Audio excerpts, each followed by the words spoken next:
You know, for a game that's going on its 8th year, it's kind of impressive how much they've been able to innovate and come up with new stuff to keep the game fresh, even if it makes the UI look all bloated up. Even so, I could definitely give a bit of praise for that. I think it's very impressive to keep a game going on for this long, and it's probably not going to stop for a good while anyway, but it made me think back on all the additions they added to the game. You know, some good and some bad and some very bad. And then I thought to myself, what were those very bad things specifically? I could probably talk about them. I could probably make a thumbnail and a title be like, oh, this game is bad and it's stupid and bad. And I get like 100 million bajillion views and Mr. Breast himself is asking me for an autograph. And then I realized I'm talking about FEH, but I like FEH. Even despite all its problems, I only play it because I like it. And because it has problems, it means I can make content on it. And content you have today. We are going to be talking about effects that should not have been in this game.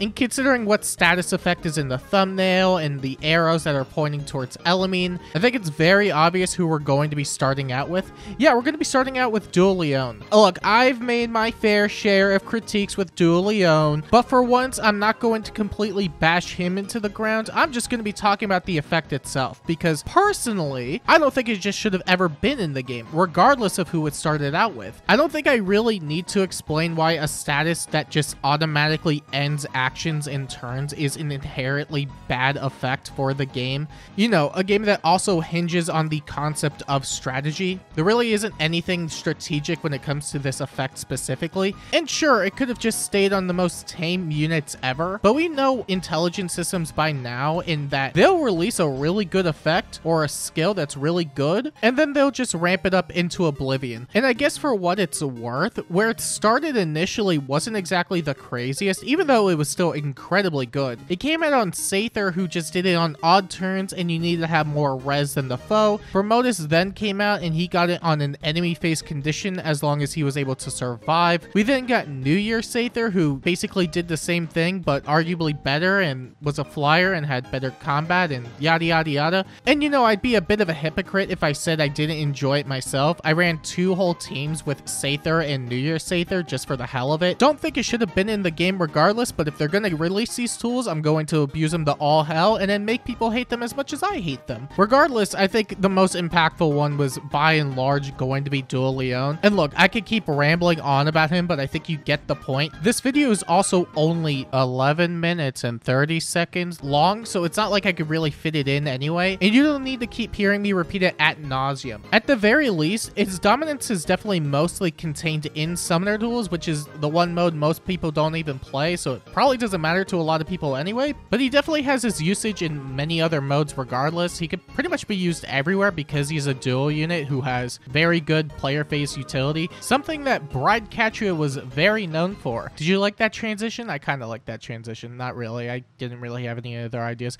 Anyway, Bride Catria. One of the biggest things that Bride Catria was known for was making every single character an incredibly good player phase nuke.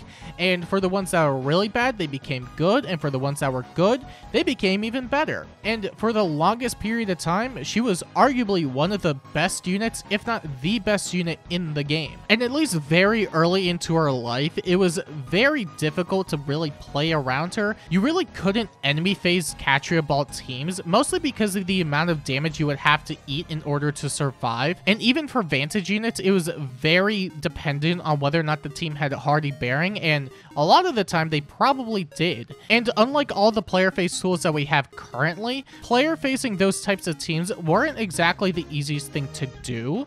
So as a means of combating Catria due to her overwhelming presence, they released Elamine. And my god, they really should not have released Elamine. Wait, no, sorry, they dropped Hardy Fighter and then they released Elamine. I'll get into the Hardy Fighter stuff a bit later, but really the big thing was with Elamine, because she didn't just shut down Catria. She shut off 95% of the entire meta in Anima Season. It wasn't even just a matter of countering a Brave attack so that you can enemy phase. She ended up shutting off most notable Aether Raid's defense strategies in her respective season. The only saving grace I can say is that thank god they never released another unit with False Start, especially one that could have been blessable. she essentially made Anima Season a complete wasteland. And it's not even an exaggeration to say that she also just killed off every single Anima Mythic. Really, I think the only Anima Mythic that was spared was Mirabilis, and that was just because she couldn't shut off anything worthwhile there.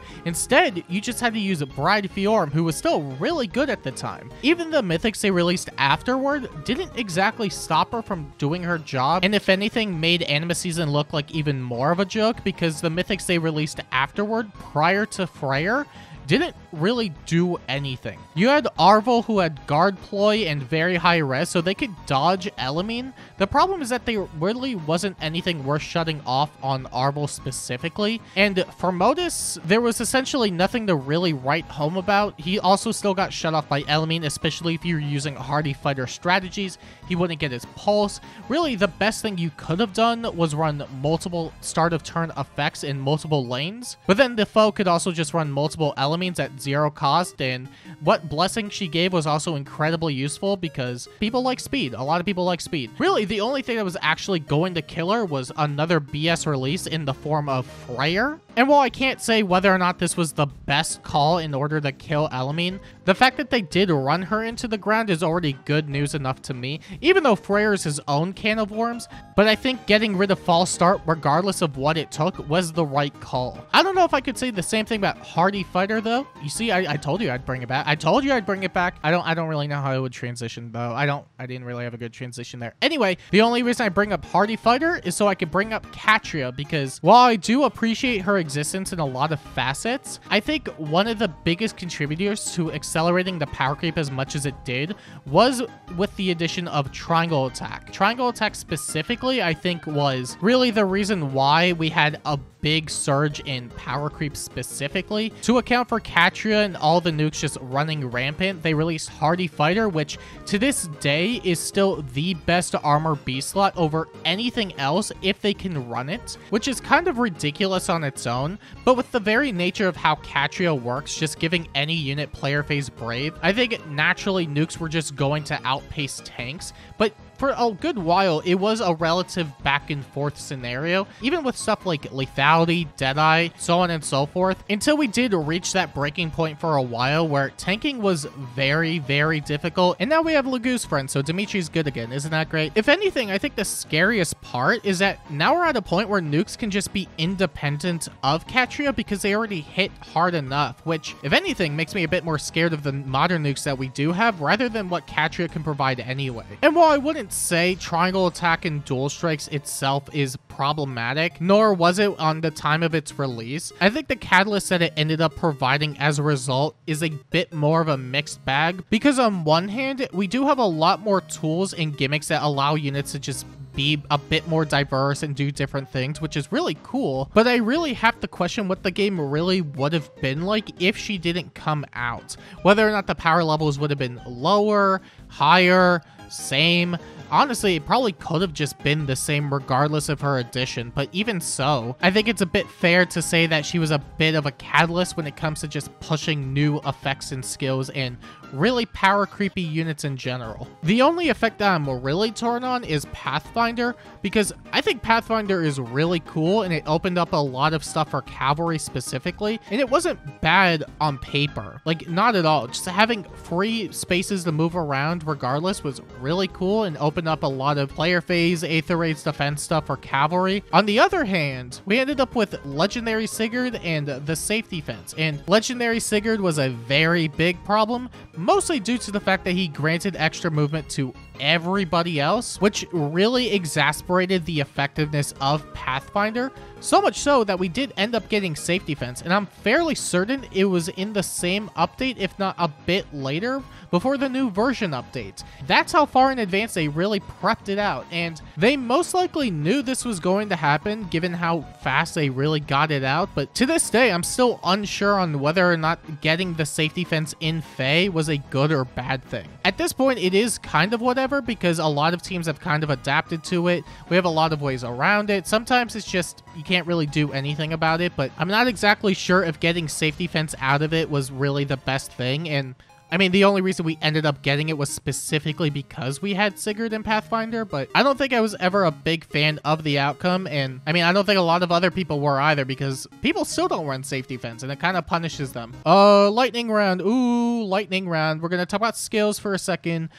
These skills shouldn't have been added because they're bad. I'm gonna tell you why they're bad. Rouse 4 requires you to be solo. That's a bad condition, and the effect that you got out of it wasn't exactly worthwhile. It was a bad skill and a bad upgrade. Bad. Threaten 4, the space requirement in order to inflict debuffs was bad. Menace I already critiqued to hell and back, but at least it had 4 spaces. Threaten had 2, and that was virtually impossible to set up on most units. Bad skill. Odd and even follow-up.